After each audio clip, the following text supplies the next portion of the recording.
Bienvenue dans la deuxième partie du module Bilan de compétences.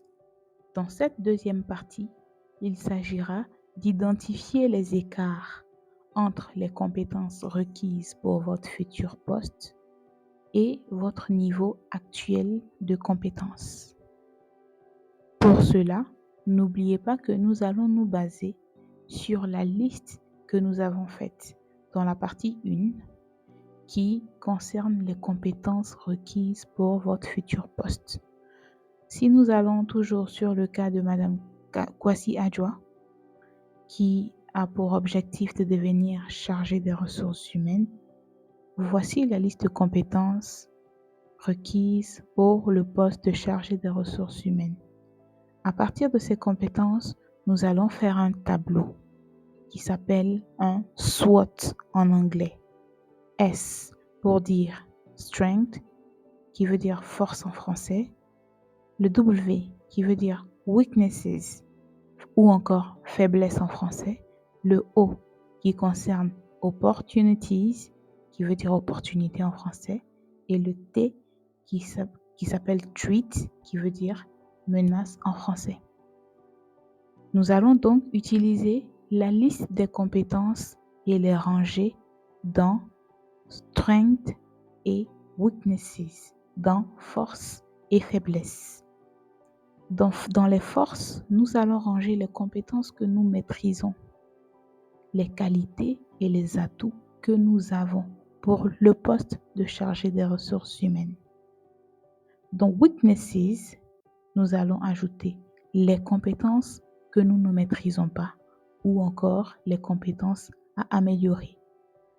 Dans opportunités, nous allons lister les ressources ou les opportunités qui peuvent nous permettre à améliorer les compétences qui sont dans nos faiblesses. Et enfin, dans menaces, nous allons ajouter les défis ou les contraintes externes qui pourraient nous freiner dans notre progression. Si nous partons sur la base de Madame Kwasi Adjoa, qui vise un poste de chargé des ressources humaines, dans la partie force, Madame Kwasi Adjoa va mettre par exemple que les compétences qu'elle maîtrise sont les connaissances en gestion administrative et la maîtrise des outils digitaux en rapport avec les ressources humaines telles que Excel et d'autres outils.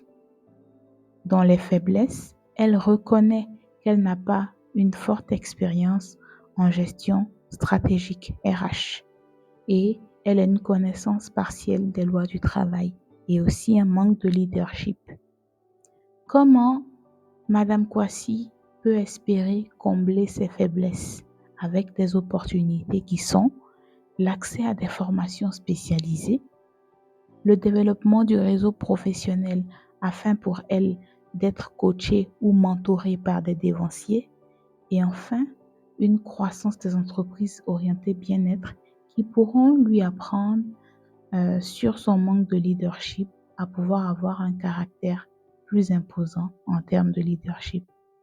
Les menaces qui peuvent empêcher Madame Kwasi d'évoluer vers son objectif professionnel qui est chargé des ressources humaines est que il y a une forte concurrence sur le marché actuellement.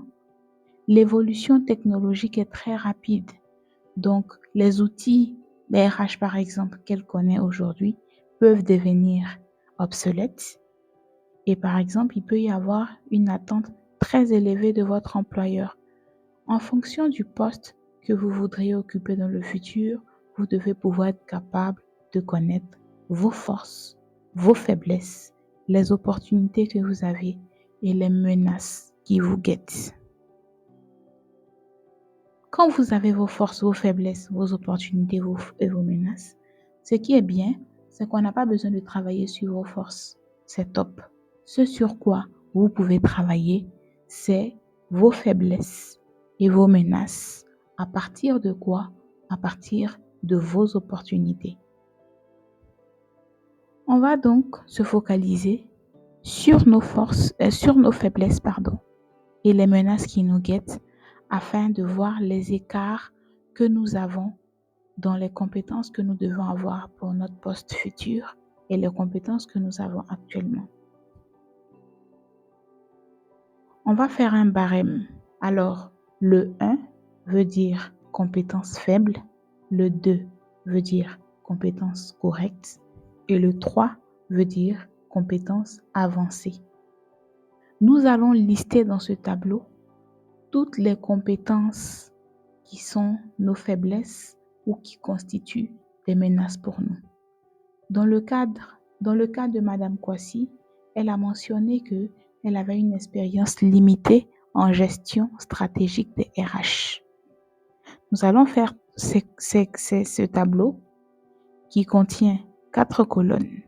Dans la première colonne, vous listez les compétences qui constituent vos faiblesses ou les menaces. Dans la deuxième colonne, vous allez lister le niveau requis pour ces compétences. Dans la troisième colonne, vous allez lister votre niveau actuel. Et dans la quatrième colonne, vous allez écrire si oui ou non vous avez un écart à combler. Dans la première colonne, nous remarquons que Madame Kwasi a bien listé toutes les compétences qui constituent des faiblesses pour elle ou des menaces pour elle. Prenons le cas de expérience limitée en gestion stratégique des RH. Nous savons très bien que le niveau requis pour cette compétence afin d'être chargé RH doit être très avancé parce que c'est une compétence majeure.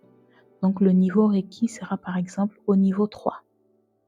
À quel niveau Madame Kwasi pense-t-elle qu'elle est dans son expérience limitée en gestion de stratégique RH? Si elle pense qu'elle a un niveau faible, elle mettra alors 1.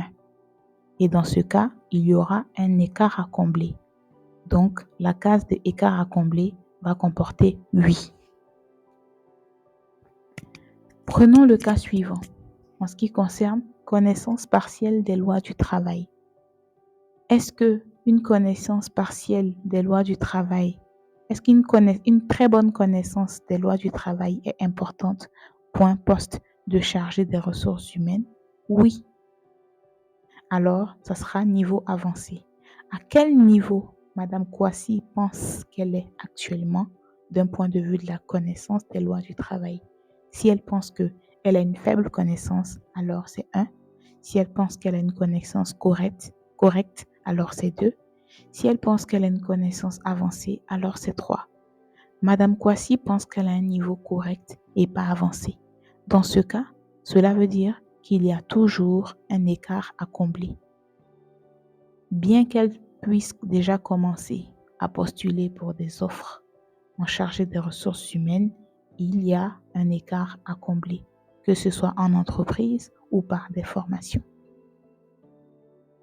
Je vous encourage donc par la suite à déterminer sincèrement les écarts entre les compétences requises pour votre futur poste et votre niveau actuel de compétences. Soyez sincère envers vous-même et déterminez exactement les écarts qu'il y a afin de pouvoir dans la suite faire un plan d'action qui va permettre de boucher tous ces trous. À bientôt dans la prochaine vidéo.